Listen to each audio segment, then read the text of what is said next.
दोस्तों, कहते हैं निस्वार्थ भक्ति करने वालों को ही प्राप्त होती है भगवान की सानिध्य। जिस भाव से आप भगवान की भजन करोगे उसी तरह से आपको उसका फल भी मिलेगा। भगवान की निस्वार्थ भक्ति करने से ही प्रसन्नता मिलती है और वह मनुष्य को भवसागर से पार भी करा देते हैं। आज मैं आपको सुनाने जा रही हूँ एक और रोचक एवं सत्य कथा, श्री कृष्ण भक्त कर्माबाई के निस्वार्थ प्रभु सेवा की। दोस्तों, ये कहानी है राजस्थान के नागौर जिले के ग्राम कालवा में एक जाट किसान जीवन राम डूडी के घर 1615 में एक कन्या का जन्म हुआ। कन्या का जन्म होने पर पिता जीवन राम डूडी को अत्यंत खुशी हुई। उन्होंने उस कन्या का नाम कर्मा रखा। कर्मा को सभी प्यार से कर्माबाई भी बुलाते थे। जीवन राम डूडी स्वयं एक कृष्ण भक्त थे। अपने घर में उन्होंने कृष्ण भगवान का मदन मोहन नाम से एक मंदिर बना रखा था, जहाँ वे रोज कृष्ण भगवान की पूजा करते, उन्हें भोग लगाते तथा उनके भोग लगाने के बाद ही वह स्वयं भोजन ग्रहण करते। यह उनके घर का नित्य नियम था। इसी प्रकार समय बीतता गया। कर्माबाई रोज अपने पिता को कृष्ण भगवान की पूजा करते देखती, उनको भोग लगाते देखती और भगवान को भोग लगाने के बाद ही वे भोजन ग्रहण करते। यही सब देखते सीखते कर्माबाई का बचपन बीत रहा था। कुछ वर्षों के बाद कर्माबाई के पिता कुछ दिनों के लिए तीर्थ यात्रा पर चले गए। तीर्थ यात्रा पर जाने से पहले पिता जीवन राम डूडी ने कर्माबाई को भगवान की पूजा विधि समझाई और कहा कि भगवान को भोग लगाकर ही भोजन ग्रहण करना और ध्यान रखना घर का भी। इस प्रकार भगवान की पूजा और घर की देखरेख का काम कर्माबाई को सौंपकर उनके पिता कुछ दिनों के लिए तीर्थ यात्रा पर चले गए। अब अगले दिन कर्माबाई ने सुबह जल्दी उठकर कृष्ण भगवान को भोग लगाने के लिए बाजरे का खिचड़ा बनाया। कर्माबाई ने खिचड़े को थाली में डाला, उसमें घी और गुड़ मिलाया और कृष्ण भगवान को भोग लगाने के लिए खिचड़े की थाली भगवान के सामने रख दी और उनसे कहा, भगवान आपको भी भूख लगी होगी, आप खिचड़ा खा लेना, मैं तब तक घर का दूसरा काम कर लेती हूँ। यह कहकर वह अपने कामों में लग गई। कुछ देर बाद उसने आकर देखा तो थाली वैसी की वैसी ही रखी हुई थी। भगवान ने तो भोग लगाया ही नहीं था। उसने सोचा कोई बात नहीं, अभी भगवान को भूख नहीं लगी होगी, थोड़ी देर बाद खा लेंगे। ऐसा सोचकर वह फिर अपने काम में लग गई और बीच में बार बार देखती रहती कि प्रभु ने भोग लगाया है या नहीं, पर प्रभु ने भोग नहीं लगाया था। इस प्रकार दोपहर का समय हो गया। अब कर्माबाई को चिंता होने लगी कि भगवान ने भोग क्यों नहीं लगाया, क्या खिचड़ी अच्छी नहीं बनी है या उसमें घी और गुड़ की कमी रह गई है। ऐसा सोचकर उसने खिचड़े में और थोड़ा घी और गुड़ मिला दिया और थाली लेकर भगवान के सामने बैठ गई और भगवान को भोग लगाने के लिए विनती करने लगी, लेकिन भगवान ने फिर भी भोग नहीं लगाया। तब कर्माबाई ने भगवान से कहा, भगवान आप भोग लगा लीजिए, आपकी पूजा की और आपके भोग की जिम्मेदारी पिताजी ने मुझे दी है। अगर आप पिताजी का इंतजार कर रहे हैं तो आपको भूखे ही रहना पड़ेगा, क्योंकि पिताजी तो तीर्थ यात्रा पर गए हैं और कुछ दिनों के बाद ही आएंगे। तब तक आपको मेरे ही हाथ से बना भोजन करना पड़ेगा। भगवान, मुझे षट्रस व्यंजन बनाने नहीं आते हैं और ना ही मुझे विधि विधान से पूजा पाठ करना आता है। मुझे तो बस ये बाजरे का खिचड़ा और रूखी सूखी सब्जी रोटी बनाने आती है। आपको कुछ दिन इसी से गुजारा करना पड़ेगा। मैंने आपके खिचड़े में थोड़ा और ज्यादा घी और गुड़ भी डाल दिया है, अब तो भोग लगा लीजिए। इस प्रकार कर्मा बार बार भगवान से भोग लगाने को विनती करने लगी, लेकिन भगवान ने फिर भी भोग नहीं खाया। तब कर्माबाई ने भगवान से कहा, भगवान जब तक आप भोग नहीं लगाएंगे तब तक मैं भी नहीं खाऊंगी और आपके साथ मैं भी भूखी रहूंगी। ऐसा कहकर वह भगवान से नाराज होकर बैठ गई। दोपहर बीत गया, शाम होने को आई, लेकिन भगवान की तरह कर्माबाई ने भी कुछ नहीं खाया, जिद पर बैठी रही। आखिरकार कर्मा की जिद को देखकर भगवान की मूर्ति में से आवाज आई, अरे कर्मा, तुमने तो पर्दा किया ही नहीं, मैं कैसे भोग लगाऊंगा। यह सुनकर कर्माबाई ने अपनी ओढ़नी का पर्दा किया और उसी की छाया में भगवान श्री कृष्ण ने बाजरे की खिचड़ी का भोग लगाया और पूरी थाली खाली हो गई। कर्माबाई ने देखा और कहा, हे भगवान, इतनी सी बात थी तो मुझे पहले बता देते, सारे दिन खुद भी भूखे रहे और मुझे भी भूखा रखा। इसके बाद भगवान को भोग लगाकर कर्मा ने भी भोजन किया। इस प्रकार यह कर्माबाई का नित्य का नियम बन गया। कर्मा रोज सुबह जल्दी उठकर सबसे पहले भगवान के लिए भोग बनाती और भोग की थाली भगवान के सामने रखकर पर्दा लगाकर बैठ जाती और कुछ देर में देखते ही देखते पूरी थाली खाली हो जाती। यह देखकर कर्मा को बहुत खुशी होती थी। फिर वह अपने दूसरे कामों में लग जाती। कर्मा का यह भाव था कि भगवान को सुबह जल्दी ही भूख लगती होगी, इसीलिए वह सुबह सवेरे जल्दी उठकर किसी विधि विधान में न पड़कर सबसे पहले भगवान के लिए भोजन बनाती थी और बड़े प्रेम से भगवान को भोजन खिलाती और उनके खाने के बाद निश्चित होकर स्नान आदि करती और घर के दूसरे काम करती और यह क्रम लगातार चलता रहा। कुछ दिनों के बाद कर्माबाई के पिता तीर्थ यात्रा करके लौटे तो पिता के आने पर कर्मा ने उन्हें बताया कि पहले दिन जब उसने भगवान श्री कृष्ण को भोग लगाया तो कैसे भगवान ने सारे दिन नखरे दिखाए और शाम को जाकर खिचड़ी खाई, और अब तो भगवान कृष्ण सुबह जल्दी भोग लगाते हैं और पूरी थाली साफ कर देते हैं। यह सुनकर कर्माबाई के पिताजी आश्चर्यचकित रह गए और कृष्ण भक्त पिता को कर्मा के सरल प्रेम भक्ति और भगवान श्री कृष्ण की कृपा को समझते देर नहीं लगी।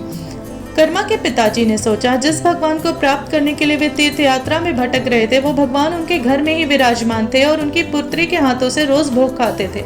मन में ऐसा सोचकर वे कर्माबाई को अपनी पुत्री के रूप में प्राप्त करके अपने आप को धन्य समझने लगे और उन्होंने कर्माबाई से कहा, पुत्री, आज से तुम ही भगवान की सेवा करना और रोज भगवान को अपने हाथों से भोग लगाना। ऐसा सुनकर कर्माबाई बहुत प्रसन्न हुई और रोज इसी प्रकार सुबह जल्दी उठकर अत्यंत प्रेम भाव से भगवान श्री कृष्ण को भोग लगाने लगी। इसी प्रकार यह उसका रोज का नियम बन गया था। कुछ वर्ष बाद कर्मा जी के पिताजी देवलोक को गमन कर गए। अब कर्मा अकेली रह गई थी, इसलिए कर्मा का घर में मन नहीं लगता था। इसलिए कर्मा घर से भगवान श्री कृष्ण की मूर्ति लेकर अपने गांव कालवा को छोड़कर तीर्थ यात्रा पर निकल गई। भारत के अलग अलग तीर्थों के दर्शन करते करते कर्माबाई उड़ीसा के जगन्नाथपुरी पहुंच गई तथा जगन्नाथपुरी में ही कर्मा ने निवास करने का निश्चय किया। जगन्नाथपुरी में ही कर्मा ने एक छोटी सी कुटिया बना ली और उसमें निवास करने लगी। अब कर्मा रोज अपने नियम के अनुसार सुबह सवेरे जल्दी उठकर भगवान श्री कृष्ण के लिए बड़े प्रेम से खिचड़ा बनाती और भगवान को थाली में भोग लगाती। कुछ देर में भगवान खिचड़ी खा लेते और थाली साफ हो जाती थी। इसके बाद कर्मा अपने स्नान ध्यान आदि नित्य कर्मों में लग जाती और इस प्रकार यह क्रम निरंतर चलता रहा। एक दिन कर्माबाई के भगवान श्री कृष्ण को भोग लगाने के बाद एक छोटा सा बालक उनके पास आया और उनसे बोला, माँ कुछ खाने को है, बड़ी भूख लगी है। कर्माबाई ने कहा, हाँ बेटा, मैंने अभी अभी खिचड़ी बनाई है, आजा बैठ जा, तू भी खिचड़ी खा ले। यह कहकर कर्माबाई ने बड़े प्यार से बालक को खिचड़ी परोसी और बालक ने भी बड़े चाव से खिचड़ी खाई।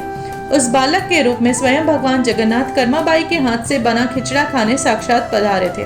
बालक ने जल्दी से खिचड़ा खा लिया और उसने कहा, माँ खिचड़ा बहुत अच्छा बना है, मैं कल भी खाने आऊंगा। कर्माबाई ने कहा, कल क्या बेटा, मैं तेरे लिए हर दिन बनाकर रखूंगी, तू रोज खिचड़ी खाने आ जाया कर। बालक ने कहा, ठीक है माँ, मैं रोज ही आया करूंगा। अगले दिन से बालक रोज सुबह सवेरे कर्माबाई के पास खिचड़ी खाने आने लगा। कर्माबाई भी रोज अपने नियम से सुबह सवेरे जल्दी उठकर भगवान श्री कृष्ण के लिए खिचड़ी बनाती और भगवान के सामने थाली रखती। फिर भगवान खिचड़े का भोग लगाते और कुछ देर बाद वो बालक आ जाता। फिर कर्माबाई बड़े प्रेम से उसे भी खिलाती और फिर अपना स्थान ध्यान आदि दैनिक कार्यों में लग जाती और यह क्रम इसी प्रकार चलता रहा। एक दिन कर्माबाई की कुटिया के पास एक साधु आया। बातों ही बातों में उसे पता चला कि कर्माबाई बिना स्नान ध्यान किए, किसी बिना चौका बर्तन किए भगवान श्री कृष्ण के लिए खिचड़ी बनाती है और भोग लगाती है। उसने कर्माबाई से कहा, स्नान किए बिना भगवान की पूजा करना और भोग लगाना पाप है। इसलिए उसने कर्माबाई को स्नान करके पूरी विधि विधान से पूजा करके भोग लगाने को कहा। साधु से ऐसा सुनकर भोली भाली कर्मा अगले दिन से सुबह जल्दी उठकर स्नान करके खिचड़ा बनाने लगी और विधि विधान से पूजा करके भोग लगाने लगी। यह सब करने में कर्माबाई को बहुत देर लग जाती, लेकिन वह बालक रोज सुबह अपने समय से आ जाता और कहता, माँ मुझे भूख लगी है। कर्मा उससे कहती, थोड़ी देर रुक जा बेटा, थोड़ी ही देर में देती हूँ। और जब कर्मा श्री कृष्ण को भोग लगाकर बालक को खिचड़ा बनाकर देती तो वो बहुत शीघ्रता से खाकर बिना हाथ मुंह साफ किए ही जल्दी उठकर भाग जाता और यह क्रम कुछ दिनों तक चलता रहा। और इन्हीं दिनों में भगवान श्री जगन्नाथ जी के मंदिर में सुबह के समय भगवान की मूर्ति के मुख पर हमेशा खिचड़ी लगी हुई रहती। यह देखकर भगवान जगन्नाथ की सेवा में रहने वाले पुजारी, जो स्वयं बहुत बड़े कृष्ण भक्त थे, वे सोचते, आजकल ये भगवान श्री जगन्नाथ जी के मुख पर खिचड़ी कैसे लग जाती है, हम तो भोग नहीं लगाते इस चीज, फिर यह खिचड़ी आती कहाँ से है। कुछ दिनों तक लगातार भगवान श्री जगन्नाथ जी के मुख पर खिचड़ी लगी देखकर पुजारी ने भगवान की लीला मानी और समझ गए कि भगवान कहीं से खिचड़ी खा कर आते हैं। भगवान की लीला को जानकर वो मन ही मन भगवान श्री जगन्नाथ जी से पूछते हैं कि कहाँ से खिचड़ी खाकर आते हो भगवान, हमें भी बताओ। उसी रात भगवान श्री जगन्नाथ जी पुजारी के सपने में आते हैं और उनसे कहते हैं कि मेरी एक भक्त है कर्माबाई, जो जगन्नाथपुरी में रहती है।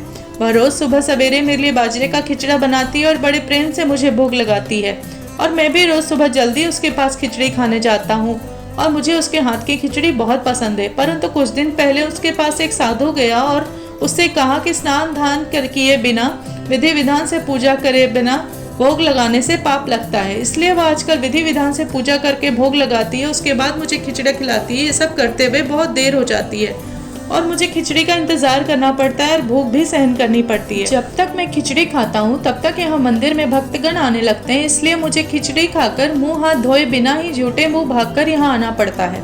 श्री जगन्नाथ जी के मुख से यह बात सुनकर पुजारी ने अगले दिन उस साधु की खोज करवाई और उस साधु को बुलाकर उसे सारी बात बताई।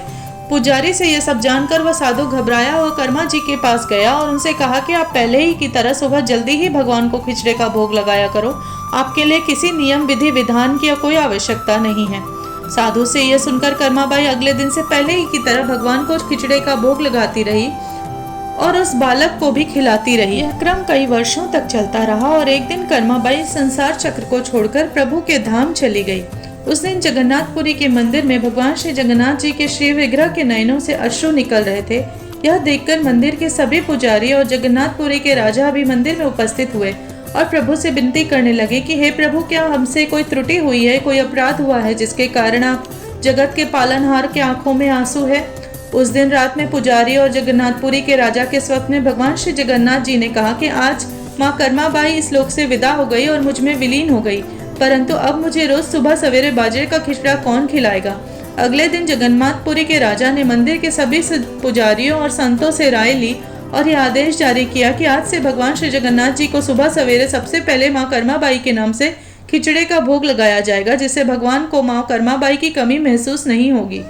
इसलिए आज भी भगवान श्री जगन्नाथ जी के मंदिर में श्री जगन्नाथ जी के विग्रह को 56 भोग लगाने से पहले बाल रूप में खिचड़े का भोग लगाया जाता है और इसे बाल भोग कहा जाता है। सैकड़ों वर्षों बाद आज भी ये प्रथा वैसे ही चली आ रही है।